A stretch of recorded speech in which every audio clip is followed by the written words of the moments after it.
Time. Time is mathematical. Time is temporal. Time is existential. What time is it?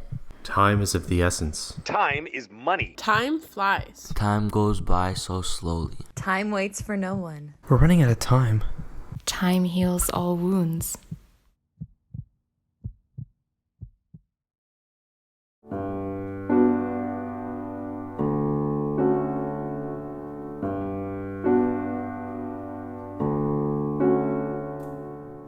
We mark time in practical and philosophical ways. We calculate time to organize our existence. We rely on time as a gauge to understand aging, life cycles, accomplishments, and significant events. But time is elusive. Like sand trickling through an hourglass, time is steady, even monotonous and predictable. It relentlessly marches on. One of the most powerful aspects of music is its inherent ability to manipulate time. So often in our lives, time controls us. But once we begin to play and listen to music, we control time.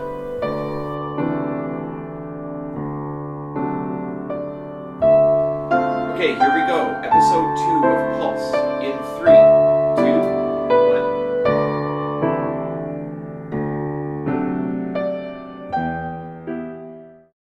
Musicians use time to organize and count phrases and motifs.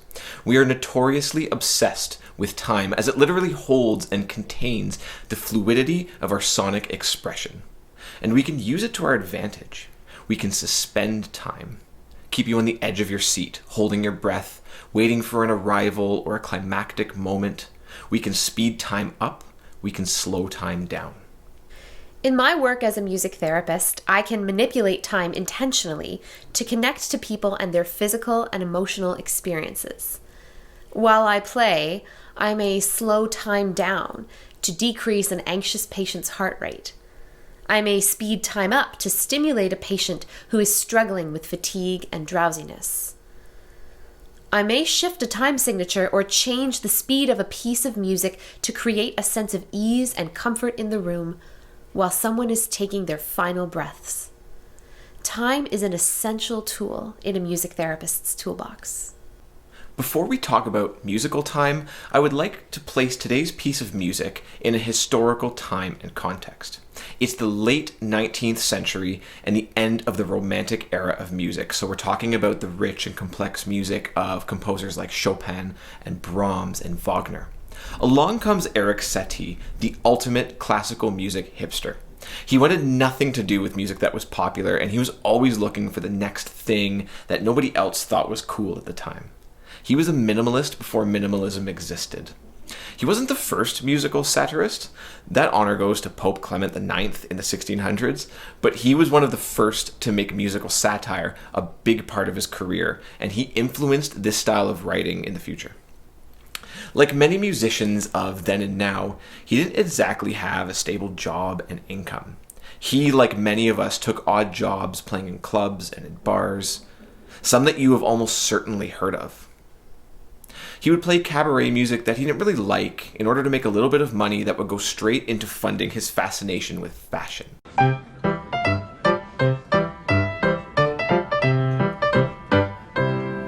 You're fired. That's what you're saying, but it's not what you mean. What you mean is... You're fired. He bought velvet suits, top hats. He wore the John Lennon glasses 80 years before John Lennon. I mean, he was known as the Velvet Gentleman. He fought back against romantic music in his own way. There were other far more respected composers fighting the same battle, but in a much different way. Composers like Arnold Schoenberg and Alban Berg were far more respected in high art circles, but they wrote music like this.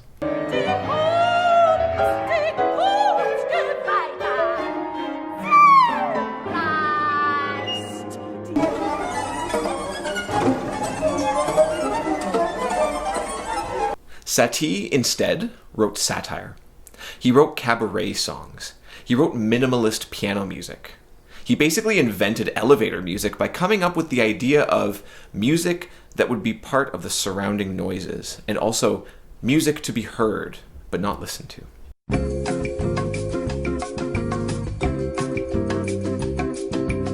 His music had wild instructions like wonder about yourself and open your mind, which nobody knew what to do with the first time they saw it. If you've never heard of Erik Satie and are maybe wondering how it's possible that he had such a huge influence on music, look to YouTube and search music for relaxation, music for studying, music for meditation. Look at artists like Brian Eno and his music for airports.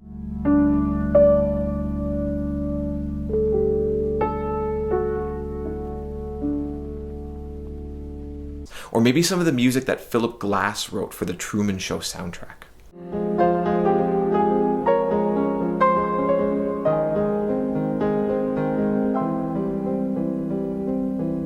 If you listen to minimalist electronic music or techno chill or anything like that, you are listening to something that is derivative of Erik Satie.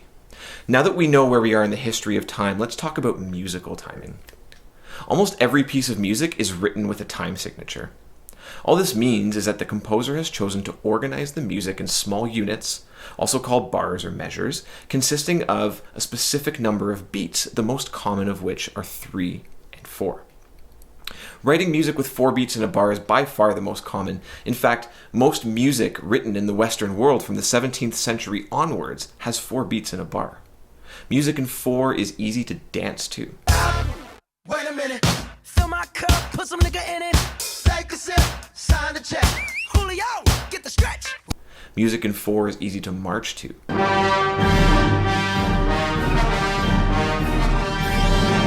Music in 4 is easy to tap along to. Think how he used to know me. Climb these hills, I'm reaching for the heights and chasing all the lights that shine like stars. Music in 4 is easy to listen to. Darling, I will be loving you till we're 70. Music in 3 generally serves a different purpose. Music in 3 is most often associated with traditional dances from the 17th century onwards, like minuets and jigs and waltzes.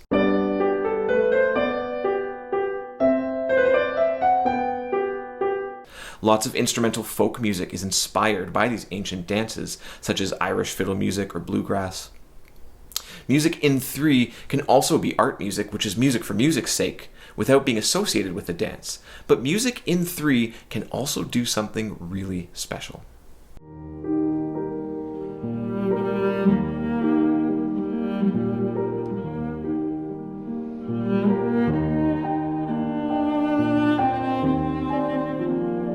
So many of the lullabies that we grew up with, that comforted us as infants, that parents sing to their children, are written in 3.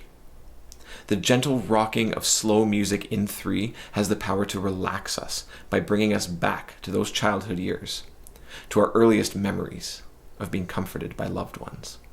I play Gymnopedie No. 1 several times a week at work. I wheel my keyboard to the bedsides of patients who are admitted for chemotherapy or radiation, maybe for a stem cell transplant, sometimes for symptom management, and sometimes for end-of-life care. I intentionally weave this gymnopedie, this mournful, gentle lullaby, into improvisations when I am supporting someone who is in pain, or who is trying to fall asleep, or is perhaps experiencing high anxiety or stress. Patients will often ask for it outright. Sometimes they know the name of the piece, sometimes only the composer, asking for that quiet Satie piece, I think, or that gentle rocking piano piece. I don't know the name of it, but do you know what I mean? And 9 times out of 10, they're talking about the first Gymnopedie. And when I play those opening chords, the look of recognition, of comfort, of relief is really striking. I've seen people fall asleep within the first 30 seconds of this piece, but as is so common in a music therapy session, I've seen people start to cry, often to their surprise, within the first few moments of hearing the music. So when I think about this piece, I find it impossible to choose just one story to tell.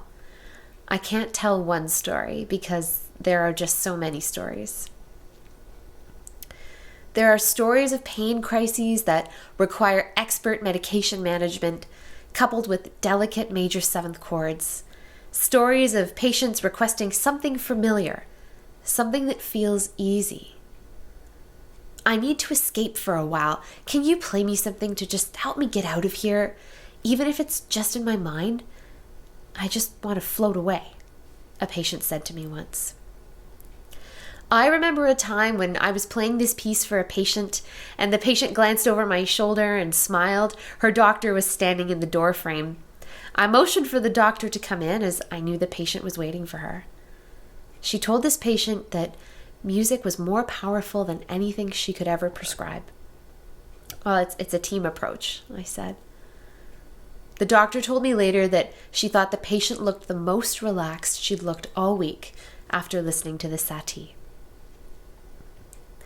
I've asked myself many times what it is about the piece that makes it so comforting, so relaxing, and so soothing. Maybe it's the gentle, rocking triple meter embedded into our subconscious as a lullaby. Maybe it's the ease and the openness of those first major seventh chords. Maybe it's familiar. Whatever it is, it works. Patients have quietly fallen asleep to Satie. Patients have gently woken up to Satie. They have let out sighs of relief, and they have cried tears of deep grief. They have held hands with their loved ones. They have said goodbye to loved ones. They have died listening to this music. They have lived listening to this music.